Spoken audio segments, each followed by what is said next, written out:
everybody else.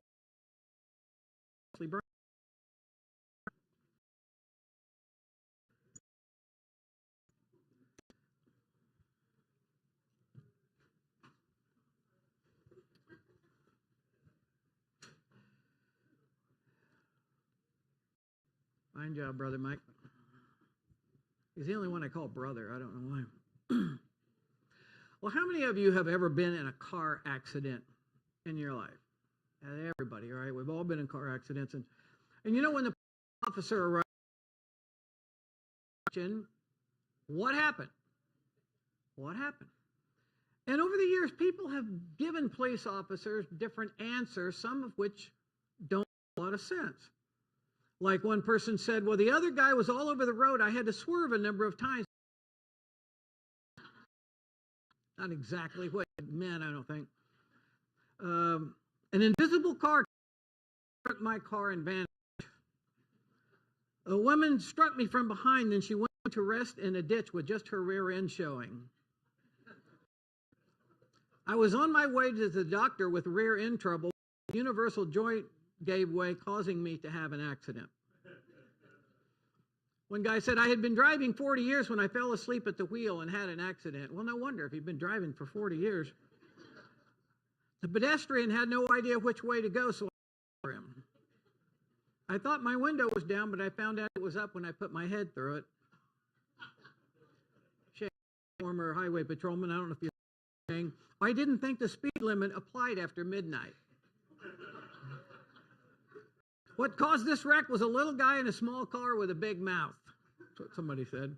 One person said, I saw the slow-moving, sad-faced old gentleman as he bounced off the hood of my car. Someone said, I pulled away from the side of the road, glanced at my mother-in-law, and headed over the embankment. All those are answers to the simple question, what happened?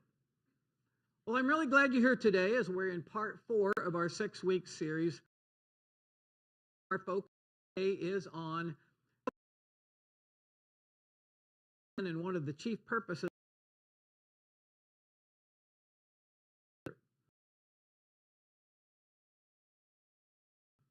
he gifted women and men with something called free will. But tragically, humankind determined with need some God telling them what to do, and so they rebelled against their creator, the fall of man, as it's called. And as a result, the friendship, the relationship between man and God was damaged. Then we came, we said, well, we all know about the 10 commandments, you know, don't kill, don't steal, don't lie, and so forth. But there were many, many more. In fact, in the Old Testament of the Bible, God laid out his laws in painstaking detail. How people were supposed to live and work and treat one another, even what they were supposed to eat. Here's just a short list of the things that God's laws addressed and regulated. God, justice, sexual relations, taking care of dietary laws. There were laws that had to do with issues like touching a dead, about contracts and covenants with other people. There were and resting, and you'd be thinking, what was the reason for all of these? I mean, really an abundance of these very specific laws and rules. Well, believe it or not, it all goes right back to the very beginning in the garden before the fall of man. You remember that? It was paradise. God and man and woman and the family and the animals and nature all just lived together in love and harmony, peace and happiness. Well, God's great goal and desire is that there can be a return to paradise someday, where once again God and man and everything else is in harmony. And one of the ways God did that was to create, to establish a people, a nation, the nation of Israel, which then through which this is what life can be like if you do things God's way, the way he intended it. Even with the sin in the world now, at least you can some of the paradise lost, it will follow laws. That was sort of the reason, the purpose behind God's ultimate laws. And it took the people of Israel about 5 minutes to start breaking God's laws. And that's each of us, within each of us resides a law keeper and a law breaker. There's a part of most of us that really does want to do the right thing. We really do want to please God. And there's also a part of us that just kind of wants to and break the rules. It's not a law-driven faith, but in fallen, God loves us anyway. We are law breakers, but God's law of love means that the broken and damaged relationship between us and Him can be restored. And as we are now well into the 21st century, humankind has been able to tackle and answer many of the questions that have eluded people since the beginning of time. Like, is the world flat? We know the answer to that. No. Can they be prevented? Or finally be peace in the world?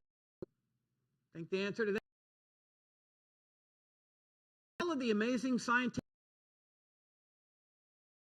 medical, and so forth. Some of the things that happen today couldn't have been imagined 50 years ago, much less 500 years ago or 5,000. Things we've learned in life that don't have adequate answers. All the resources that there are on the earth, why are people still starving in certain places around the world? Are we a universally effective cure? % of all marriages end in divorce. Will racism? There are many other big life issues that we still don't have an question that is a broken relationship and our Creator. Could it ever be restored? Again,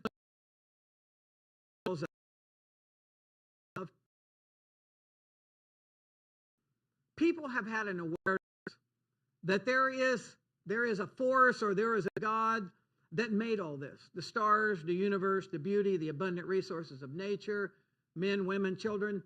There is an awareness that there is something beyond us. And all over the world, in virtually every culture, in every era of human history, people have sought for that, to fill that God-shaped void. We're not alone. It didn't just happen on its own. And so they pursued different ways to fill that they feel in their life. They it like that, but that people in every country and every culture and every era of time have done it. And so people fill that God-shaped void, and often they sought to fill it by. But did you know 1,000 years their own distinct religion? That there were others doing these things. But all of these various people were to fill this God-shaped void in their hearts. And that's where Buddhism, Hinduism, Islam, and the Greek religions attempting to repair that relationship with that human beings just seem to sense, was true. But all of the religious and teachings and chanting and self-sacrifices and prayers and rules don't and cannot truly choose to love and to honor our Creator, or to rebel against Him and to kick Him off the throne and appoint ourselves king and queen. Existence, and of course, but this in religion, but over time, tired of its heavy-handed leaders that seemingly had believed else must be believed on purpose of why and the origin exist. Humans began to attach great significance to what you might call the 4 big A's. The 4 A's. The first A stood for achievement. Whoever was the best,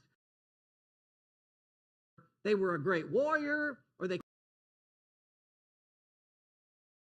respected appearance. And it has a varied, according to maybe certain, maybe how tall a person was, or how strong they were, or how light or dark their skin was. In other words, whoever was the richest, whoever they were seen more important than other culture.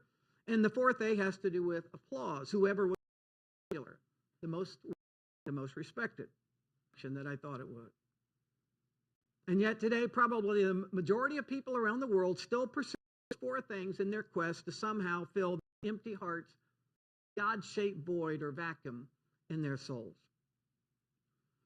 Then in more recent years, particularly here in America, for the answers to the big questions and issues of within themselves.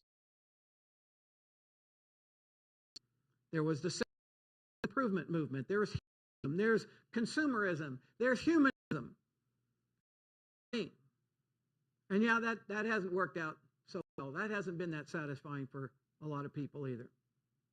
So really, what is the answer to how we can regain some of that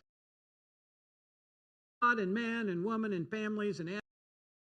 And once again, read John 14:6, where Jesus said that he was the way, the truth, and life. It is not a politically statement to make. You know, a lot of people don't consider it very, very. Yeah, Jesus is the answer. And heard the idea of this is the answer, haven't really what it means. However, men are in this wonderful relationship together, and God has provided a beautiful home and nature, food, water, partnership in life, his own companionship. And man responded to God by honoring. It was just wonderful for Adam. It was just chose to rebel against his. Did we? And so we kicked God off, and we became the ruler of man. And our sin relationship. But over time, life was so well we thought it would, and maybe we need to go back to before we fired God. And people started thinking, you know, I really don't like this feeling in my life. A lot of self-determined decisions I've made have had a lot of really negative consequences on my life. And so, as I said, they tried religion, thinking that would fill that gap in our heart and bring the love and harmony and peace that we wanted. You know, a little personal paradise in religion. But religion didn't seem to fill that many souls, change many lives. And so we looked to the world and the top and an accomplishment and external appearance by accumulating more possessions and the applause and the approval of other people. Worked very well long. And then we look within. Took off as we attempted to create peace and harmony and love and happiness. If we couldn't do it for the whole world, we could do it within ourselves, right? You know, that too fell short. And then God finally said, you know, this calls for extreme measures. I'm going to come down you human, down to earth, and I am going to provide a way, a bridge, a chasm, to bridge the chasm created by sin and rebellion against me. A way to restore that relationship between, you know, God and man that was broken in the garden so long ago. And that's what the death of Jesus on the cross was all about. And then we will choose to decide that we want God and have that relationship. And if you will choose to accept what He did for you on the cross, that then enables you to finally start to be in that right and rewarding relationship with God. experiencing at least some of the love and joy from way back in the beginning. After you die, God will welcome you into paradise. Nothing but peace and love, harmony, joy forever. And that's the only way here on earth and paradise forever in the next life. I told you recently, I decided to cross that bridge as a senior in high school, October 25th, 1972, 50 years ago. And so now, when I ask all of you that question, when was it when you crossed that bridge? You might not have thought of it in just those terms back then. When did you make that personal decision? And it's got to just be you. Our kids about it. Because parents that are at a point in time has to make that decision. Can you make that time, an event in your life, you realize that you did it at all? That is not a sign. You should be able to remember. And if not, just to be double sure, do it again. It's the biggest decision of your life for the remainder of your life and for your destiny in the next life. It's far more than what college or career you choose. It's far more important for you to live. Important than the decision for who to marry somebody. It's a lot more important than the decision